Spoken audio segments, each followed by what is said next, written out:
Chers étudiants, c'est Madame Henk, la responsable du module système d'information pour le module système d'information 2, enseigné pour les L3 ESIL au sein du département informatique à l'USTHB. Commençons d'abord par le plan du cours sur les différents chapitres qu'on va voir durant le semestre. Alors, le premier chapitre va porter sur des généralités concernant les systèmes d'information. Commençons par l'information, le système d'information dans une entreprise. Pour les systèmes d'information, le projet d'informatisation. On va voir Meurize comme méthode de conception pour le futur système automatisé. Ensuite, on va parler de Meurize comme méthode de conduite de projet informatique, qui veut dire c'est la méthode avec laquelle on va travailler durant tout le projet d'informatisation. Dans le deuxième chapitre, à partir du deuxième chapitre, on va entamer les différents modèles utilisés par la méthode Meurize pour la conception du futur système. Comme vous l'avez vu l'année dernière, il y a deux aspects pour le système d'information suivant la méthode Meurize: l'aspect statique qui représente les données et l'aspect dynamique qui représente les traitements. Et trois niveaux d'abstraction qui sont le conceptuel, l'organisationnel logique et enfin le physique opérationnel. Alors au niveau conceptuel, en ce qui concerne les données, on a le MCD, le modèle conceptuel des données, qui va s'articuler autour de plusieurs concepts tels que la propriété, l'individu, la relation, les cardinalités. On va voir comment construire un MCD brut et comment le corriger par les notions de vérification, normalisation, les trois formes normales, et la décomposition, qui veut dire la simplification des relations de dimension supérieure à 2. Alors en parallèle avec l'aspect statique, il y a l'aspect dynamique qui représente les traitements. Au niveau conceptuel, on a le modèle conceptuel des traitements. Alors lui-même qui va s'articuler autour de concepts qu'on va voir. On va voir aussi comment construire un MCT brut et comment procéder à sa vérification pour éliminer toutes sortes de redondances. À partir du quatrième chapitre, on va passer à un autre niveau qui est le niveau organisationnel logique. À ce niveau, on construit pour les traitements, d'abord pour les traitements, le modèle organisationnel des traitements. C'est le MCT qu'on a déjà élaboré, auquel on ajoute une organisation de travail en termes de poste de travail, la nature des traitements, est-ce que c'est manuel ou bien c'est automatisé, et la période de déroulement des traitements. Pour ce modèle, on a différents concepts et on va voir comment passer du MCT au modèle organisationnel des traitements. Pour les traitements, on aura à construire une base de données, mais avant de faire le passage à cette base de données, on doit d'abord s'assurer que pour chaque traitement automatisé, les données nécessaires existent dans le MCD. Et d'autre part, que le MCD ne contienne que les données nécessaires au traitement automatisé. C'est une sorte de mise en accord entre les données et les traitements qu'on appelle la validation. La validation à partir des modèles externes. Alors, les modèles externes sont des modèles de données à travers les traitements à automatiser.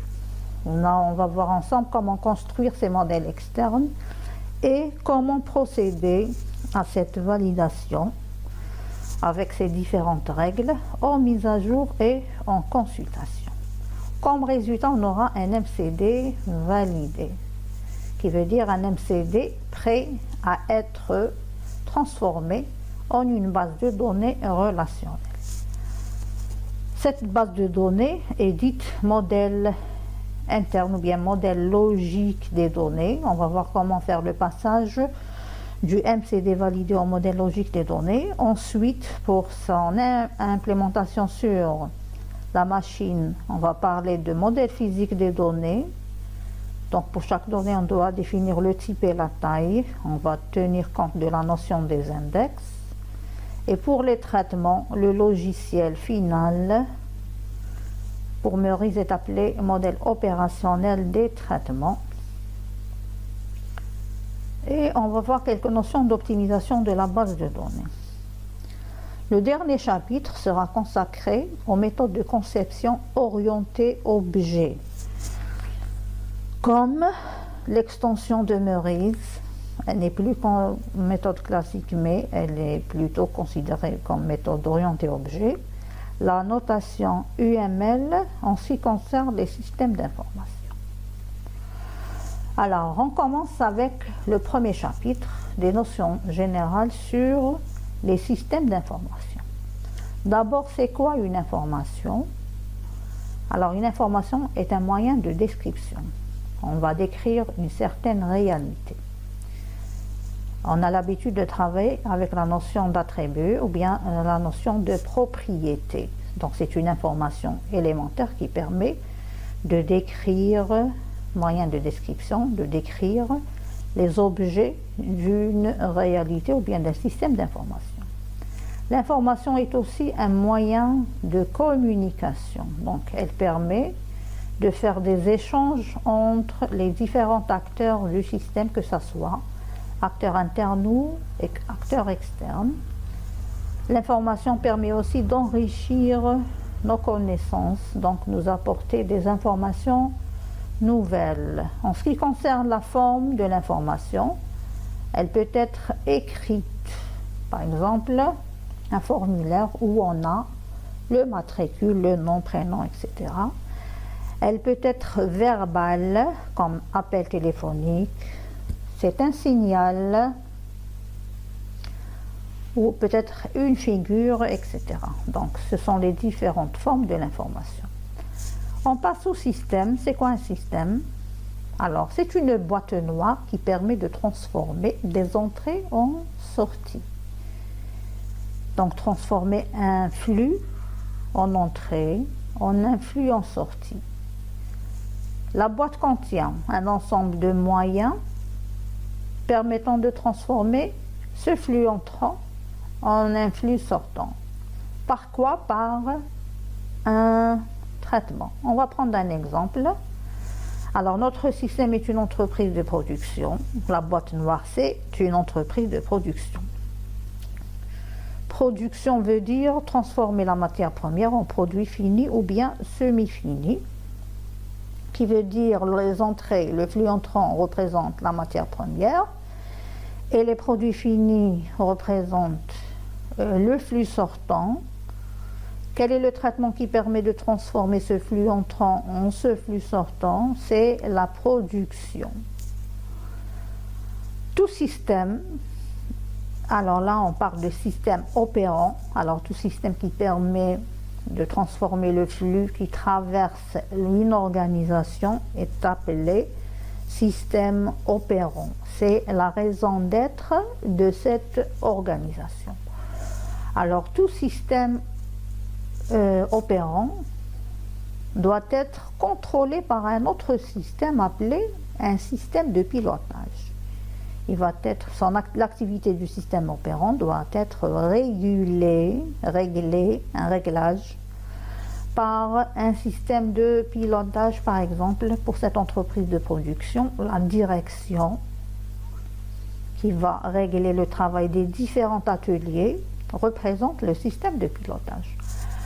Alors, comme les deux systèmes n'ont pas le même langage, on a besoin d'un système intermédiaire qui est le système d'information. Alors, dans une organisation, c'est quoi ce système?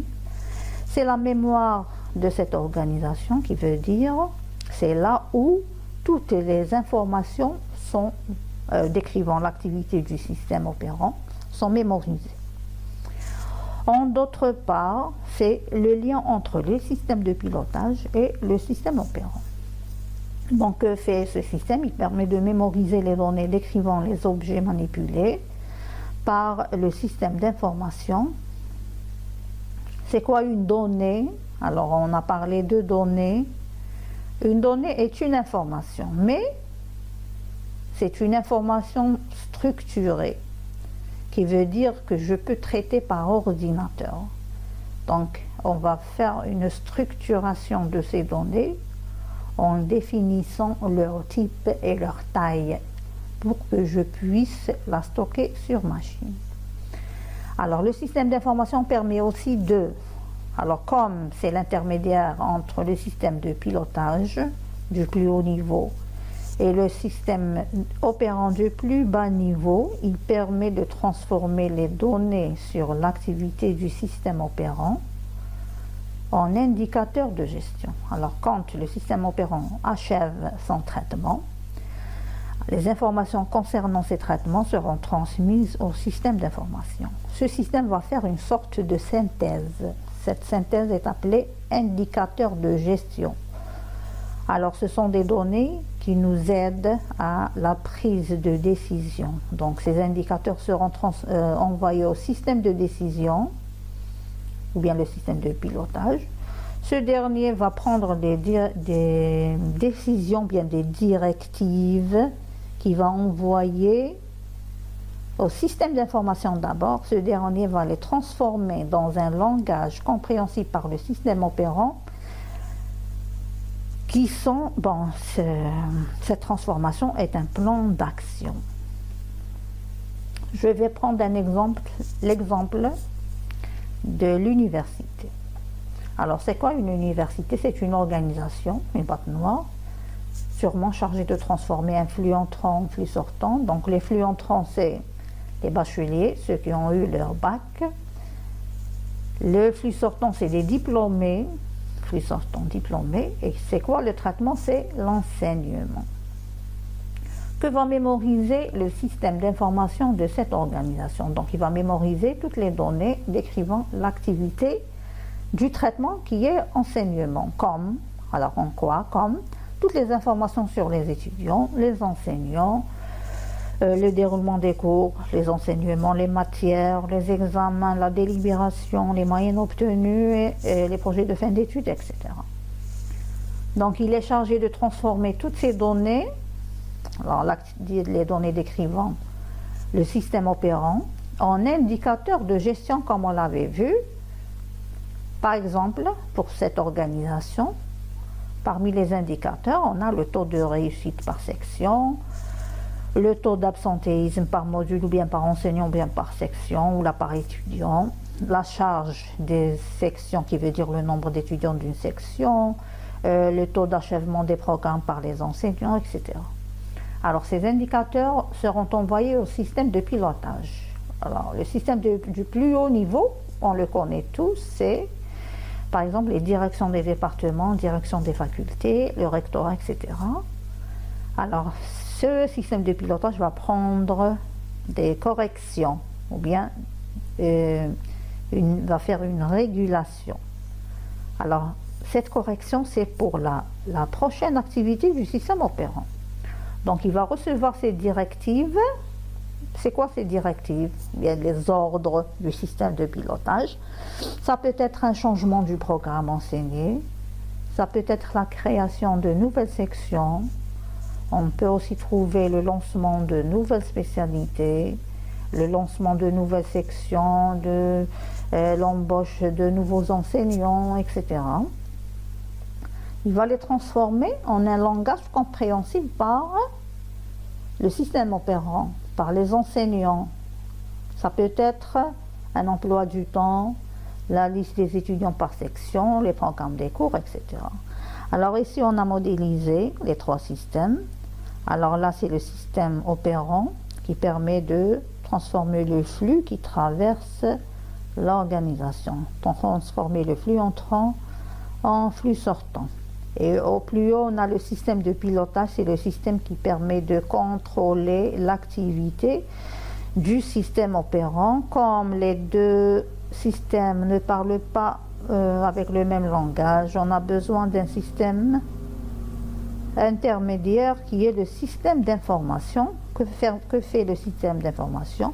Il va collecter les informations sur l'activité du système opérant, la transformer en d'autres informations pour le système de pilotage, ce qu'on a appelé les indicateurs de gestion. À la réception de ces indicateurs, le système de pilotage va décider, donc prendre des décisions, bien des directives, des corrections. Il va les envoyer au système d'information. Ce dernier va les transformer en plan d'action pour le système opérant. On revient au projet, ou bien on passe au projet d'informatisation. Donc, dans les systèmes d'information, généralement, ou là au départ, pour un système d'information, les traitements sont manuels. Les traitements des données est manuel. Plus l'activité du système se développe, plus le système devient plus grand, plus le volume d'information devient important, et là, le traitement manuel va poser des problèmes ou bien des insatisfactions. Par exemple, si les traitements de calcul se font manuellement, il y a un risque d'erreur. La transmission de l'information est toujours faite par le support papier, donc on a un risque de perdre cette information. On a aussi un risque que cette information arrive en retard et là, elle ne devient plus pertinente, donc on ne pourra plus baser sur cette information pour prendre une décision. Les informations à traiter peuvent se trouver dans différents endroits, donc redondantes,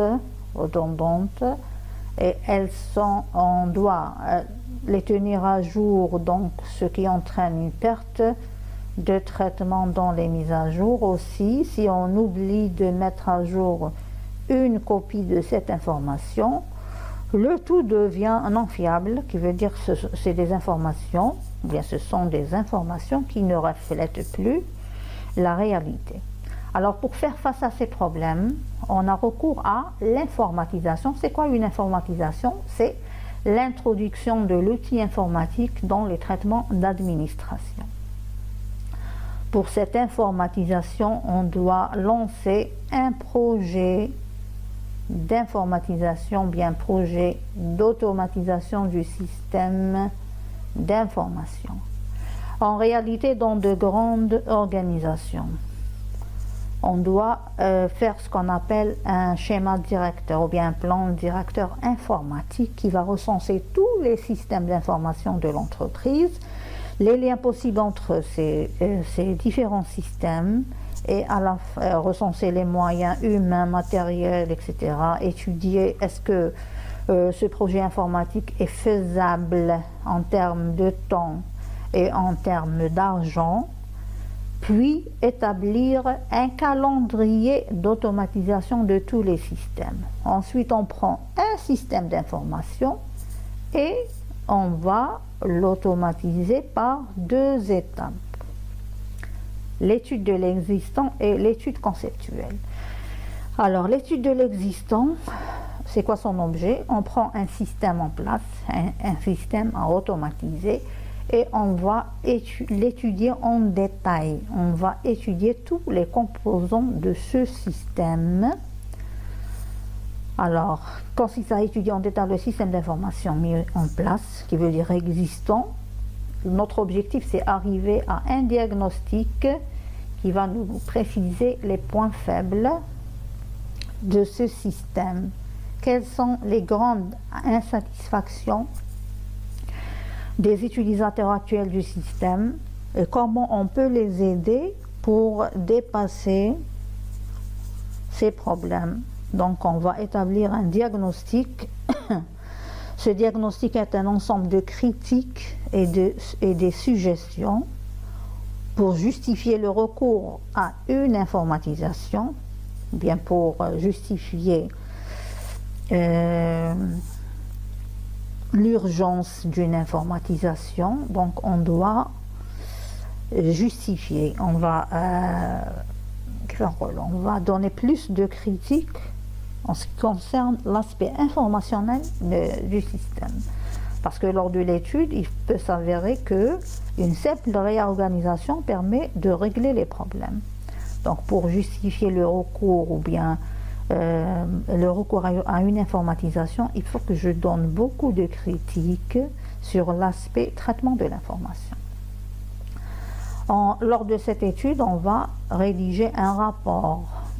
Par exemple, pour les étudiants qui ont pris des projets de fin d'études, dans le côté gestion, donc, ils doivent commencer par l'étude de l'existant, rédiger un rapport. Ce rapport va contenir un diagramme de flux d'informations qui veut dire une vue globale du système d'information. Donc on précise les acteurs internes du système, les acteurs qui interviennent dans les traitements de l'information. Alors on peut trouver des échanges internes qui veut dire entre acteurs internes et des échanges externes qui veut dire entre le système et son environnement extérieur.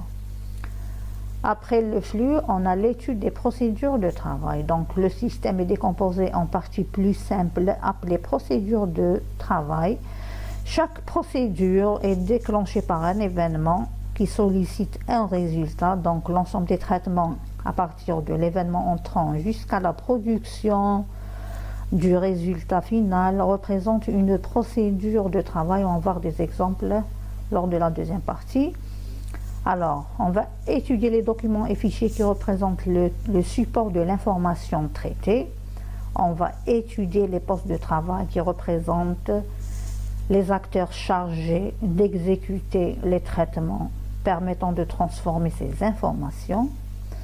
Et on élabore un diagnostic qui contient un ensemble de critiques, ce qui va mal dans le système, et des suggestions qui veut dire les corrections possibles. Quand on termine avec l'étude de l'existant et on a suffisamment d'arguments pour l'automatisation, on passe à la deuxième étape qui est l'étude conceptuelle. Alors, la conception du futur système automatisé en utilisant la méthode de Meurize. Alors l'étude conceptuelle consiste à concevoir le nouveau système qui va faire quoi? Et qui va remplacer l'ancien système où il y avait des problèmes, tout en absorbant ses insuffisances. Cette année, on opte pour la méthode de conception des systèmes d'information automatisés Meurize. Donc, le rapport de conception pour un projet de fin d'études va contenir les différents modèles de données et de traitements utilisés par la méthode Meurize suivant les 3 niveaux d'abstraction.